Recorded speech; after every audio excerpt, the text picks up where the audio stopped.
Moses Magnum here with another one shot. Today we're talking about Savage Spider-Man #1. Now you can't talk about Savage Spider-Man #1 without talking about Nonstop Spider-Man. Nonstop Spider-Man was a 5-issue run done by Joe Kelly, Chris Bachalo. It takes place in a little pocket universe, a little Marvel universe that isn't affected by the mainstream continuity, which is right. I'm not a huge fan of the current Amazing Spider-Man run. I like it, it's just not, I'm not going to keep up with it. I'll get to it when I have the time. But this book is just, it's Chris Bachalo, Joe Kelly doing a book. And I love those dudes. One of my favorite books was Steampunk, and it came out on Cliffhanger back when I was like 17 or 18. It's just one of these really good books. Really, Chris Bachalo just went all out drawing, and it's fucking tight. That same team is doing Nonstop Spider-Man, so that book was just for me. There's a threat where Hydra is injecting these immigrant kids that are smart with a drug that'll help them ace their SATs, kind of like Adderall and shit like that, like a little intellectually performance-enhancing drug. But they're really sabotaging them. And there's a guy at Wolf that's doing it, and Zemo's taking over Hydra again. They're working together. At the end of it, spoilers, Wolf double crosses Zemo. Spider-Man's injected with the A+, that intellect-enhancing drug. He goes savage. So Savage Spider-Man #1 takes place right after, like the next page, like flipping the next page. I don't know why they changed the title. Maybe just to keep it fresh, boost sales, I don't know. But after 5 issues, restarting that title seemed dumb to me. It's the same team, more or less. No Chris Bachalo.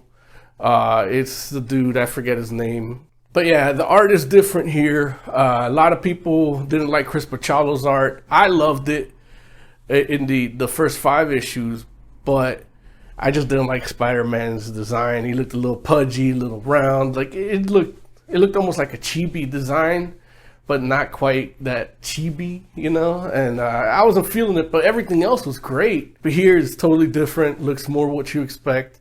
And story-wise, Spider-Man had an adverse effect to that A+, and he turned into this savage beast, this man-spider. And him and Zemo get thrown off a plane onto this island with these Frankenstein monster zombie people that are out to kill him. And I believe they're people that have been brain fucked by the A+, and they just pieced them all together and made them into this zombie horde. Spider-Man is like fighting, and he's killing everybody. And he wants to kill Zemo, but he's fighting against it. Like, you know, there's a little bit of Peter, as you know, we saw with Superior Spider-Man, where a little bit of Peter back in the brain kind of keeps that body doing the things right. He's really guided by his spider sense. And that is a cool thing, because this book actually does it in a cool way. Instead of seeing just the stink lines and Peter's internal monologue being like, oh, I gotta jump, my spider sense is going crazy. It ain't like that. Instead of the stink lines, they do the font that goes around his head and tells him, get out, move, kill, don't kill. You know, Zemo's kind of a friend, but not really. Right here, you have to be allies to fight, you know, that kind of thing. And it's a good little motif for this book. I like that. That spider sense throughout this whole run has been something I like. The art in this one is good. I miss Chris Bachalo's, but this is good too, and it's a good run. The interesting part of the story is how they decided to develop this new Hydra.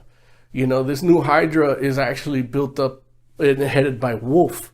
Wolf is this new guy that he's like an African native or Aborigine or something like that.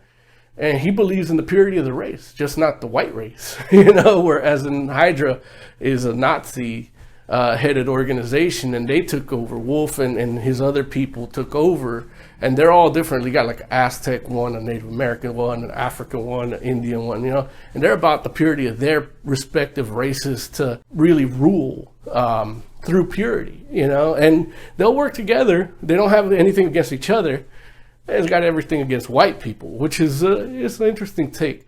And one of the things about this run too is Joe Kelly ain't shy about calling Hydra fucking Nazis. I mean, if you watch Captain America, First Avenger, there's no Nazis in it. Disney, for some reason, has a fear of offending Nazis, so they didn't put them in it. Marvel in the comics don't. That Nonstop Spider-Man They say fucking Nazi, not just Nazi, fucking Nazi. So that alone boosted a point, you know. All in all, this issue 1 of Savage Spider-Man is a great read. It's a fun. The momentum of this series is good. Like, the whole thing takes place in a day, and it's weird reading a monthly series that takes place in a day, but you know, comics can do this. It works. And that momentum and the art really just fits all that. The art moves as fast as the writing does, as fast as the action. It's action packed. This is a 4 out of 5 for me.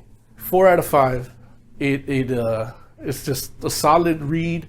You don't have to worry about continuity or what's happening in Avengers or X-Men for this. No, what event is going on? You don't have to worry about that. Just get Nonstop Spider-Man number 1, Savage Spider-Man number 1, and read everything in between. Listen to us live, talk about comics and shit, movies, all that too. Wednesday nights right here on this YouTube channel. And yeah, I guess that's it. Do I need anything else? Where's my notepad? Fuck it.